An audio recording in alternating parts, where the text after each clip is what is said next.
വചനം ശ്രവിക്കാൻ ഹൃദയം തുറക്കാം.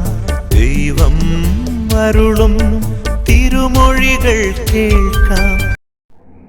പ്രഭാഷകൻ 1-ാം അധ്യായം 3-ാം തിരുവചനം. ആകാശത്തിന്റെ ഉയരവും ഭൂമിയുടെ വിസ്തൃതിയും പാതാളത്തിന്റെ ആഴവും നിർണയിക്കാൻ ആർക്കു സാധിക്കും?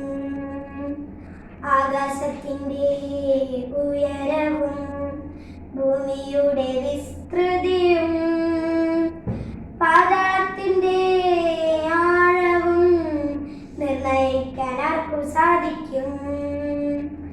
ആകാശത്തിന്റെ ഉയരവും ഭൂമിയുടെ വിസ്തൃതിയും പാതാളത്തിന്റെ ആഴവും നിർണയിക്കാൻ ആർക്കു സാധിക്കും?